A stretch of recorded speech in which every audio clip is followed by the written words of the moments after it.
हरे कृष्णा। एक बार फिर से आप सभी का स्वागत है हमारी YouTube चैनल हरे कृष्ण डिवोशन पे। आज योगिनी एकादशी व्रत की कथा के बारे में मैं आपको बताने वाला हूँ, जो कि सारे पापों को नष्ट करने वाली है। साथ ही साथ भगवान श्री कृष्ण के अनुसार 88,000 ब्राह्मणों को दक्षिणा देने के बराबर का फल प्राप्त होता है इस योगिनी एकादशी को करने से। तो आइए शुरू करते हैं बिना वक्त गवाए हमारा आज का वीडियो। उससे पहले यदि आप चैनल पर पहली बार है तो चैनल को सब्सक्राइब करें, साथ ही साथ बेल आइकन को प्रेस करें ताकि आने वाली वीडियोस को नोटिफिकेशन मिले आपको सबसे पहले। महाभारत के समय में युधिष्ठिर महाराज भगवान श्री कृष्ण से पूछते हैं, कहते हैं, है त्रिलोकीनाथ, आपने मुझे निर्जला एकादशी के बारे में बताया, अब मैं आषाढ़ मास के कृष्ण पक्ष की एकादशी के बारे में जानने का इच्छुक हूँ, कृपया करके वह मुझे विस्तार से बताएं। तब भगवान श्री कृष्ण मुस्कुराते हुए कहते हैं, है राजन, आषाढ़ मास के कृष्ण पक्ष की एकादशी का नाम है योगिनी एकादशी और यह व्रत समस्त पापों को नष्ट कर देने वाली है। साथ ही साथ शास्त्रों के अनुसार, पुराणों के अनुसार इसके पीछे एक कथा आती है, उसे ध्यान पूर्वक सुनो। अलकापुरी नाम की नगरी में एक कुबेर नाम का राजा राज्य क्या करता था, जो कि शिव जी का बहुत बड़ा भक्त था। हेममाली नाम का एक यक्ष उसका सेवक हुआ करता था, जो कि रोज राजा को पुष्प तोड़कर लाकर देता ताकि राजा कुबेर अपने शिव जी की उपासना आराधना ठीक से यानी बेहतरीन तरीके से कर सके।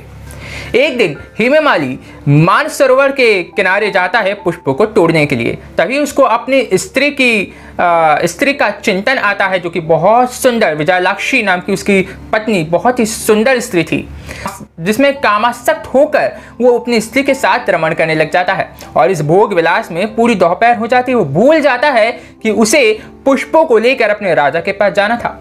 अब यहाँ राजा कुबेर जब दोपहर तक इंतजार करते तो अत्यधिक क्रोधित होते हैं और अपने सेवकों को कहते हैं, सैनिकों को कहते हैं कि जाओ पता करो कि हेममाली को इतनी देरी क्यों हो गई।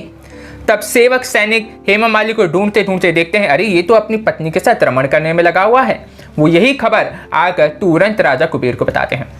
राजा कुबेर हेममाली को जब बुलाते हैं तो हेममाली कांप रहा है, डर रहा है, भयभीत हो रहा है और महाराज कुबेर जो है क्रोधित होते हुए श्राप देते हैं कि तूने देवों के देव मेरे शिवजी का भी अपमान किया है, इसलिए तुझे स्त्री का वियोग सहना पड़ेगा और साथ ही साथ तुम मृत्यु लोक पर कोढ़ी बनकर जीवन व्यतीत करेगा। फिर क्या था, तुरंत हेममाली पृथ्वी लोक पर मृत्यु लोक पर आ जाता है और स्त्री के वियोग के साथ साथ कोढ़ नाम की एक बीमारी हो जाती है, जिसके साथ वो अपने जीवन को व्यतीत कर रहा है। लेकिन शिवजी की कृपा से अपने उसे पूर्व जन्म की शुद्ध बुद्धि थी, इसी वजह से वो हिमालय की तरफ बढ़ जाता है, जहाँ पे हिमालय की तरफ बढ़ते बढ़ते वो मार्कंडेय ऋषि के आश्रम पहुंचता है।